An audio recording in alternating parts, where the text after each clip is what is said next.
अनेकदा आपण आपल्या आवडणाऱ्या गोष्टींची कल्पना करतो आणि त्यात रमतो. आपण त्यात इतकं रमतो की वास्तव्याचं भानच आपल्याला राहत नाही. त्या दुनियेत आपण हरवून जातो. प्रामुख्याने यात आवडते पदार्थ, घर किंवा आवडीची व्यक्ती असू शकते. डे ड्रीमिंग करताना आपण इतके हरवतो की खऱ्या आयुष्यापासून दूर जातो. हे केवळ रात्रीच पाहता येत नाही, तर दिवसा सुद्धा डे ड्रीमिंग केलं जातं. दिवसा ढवळ्या बसून आपल्या स्वप्नामध्ये किंवा काल्पनिक जगात हरवून जाणं म्हणजे सुद्धा स्वप्नच आहे. याला दिवा स्वप्न अथवा डे ड्रीमिंग असं म्हटलं जातं.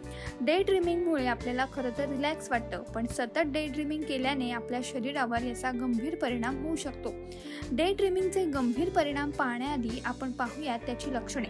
म्हणजे तुमच्या लक्षात येईल की तुम्ही डे ड्रीमिंग करत आहात की नाही. पहिलं तर तुम्ही विचारांमध्ये जास्त वेळ घालवता आणि महत्त्वाच्या कामांकडे दुर्लक्ष करता. दुसरं म्हणजे तुम्ही तुमच्या विचारांवर कंट्रोल करू शकत नाही. तुमच्या विचारांवर कंट्रोल करण्यास तुम्हाला अडचण जाणवते. डे ड्रीमिंगमुळे तुम्हाला स्ट्रेसची समस्या जाणवते.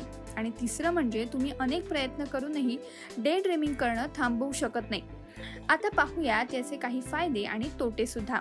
एका संशोधनानुसार सर्जनशीलता वाढते. डे ड्रीमिंगमुळे विचार करण्याची आणि वेगवेगळ्या दृष्टिकोनातून विचार करण्याची क्षमता वाढते. याने मनाला रिलॅक्स फील होतं, ज्याने तुमचा ताणतणावही दूर राहतो. तुमच्या डेली रुटीनमधील ताणतणावापासून थोडासा आराम या डे ड्रीमिंगमुळे मिळतो. तर कधी कधी हे डे ड्रीमिंग सतत पाहिल्याने मानसिक आरोग्याच्या समस्या देखील उद्भवू शकतात. याने तुमच्या डेली कामांवरही परिणाम होतो, तसेच नातेसंबंधांवर सुद्धा. सर्वात मोठा तोटा सांगायचा झाल्यास वास्तव्यापासून तुम्ही दूर राहता. तुमच्या जीवनात आनंद कमी होतो आणि महत्त्वाच्या कामांवर लक्ष केंद्रित करण्यास सुद्धा अडचण जाणवते. आता पाहूया डे ड्रीमिंगमुळे मानसिक आरोग्यावर कसा परिणाम होतो. डे ड्रीमिंगमुळे खरं तर एकटेपणा जाणवतो. तुम्हाला जाणवणारी ही भावना तुमच्या मानसिक आरोग्यावर गंभीर परिणाम करणारी ठरते.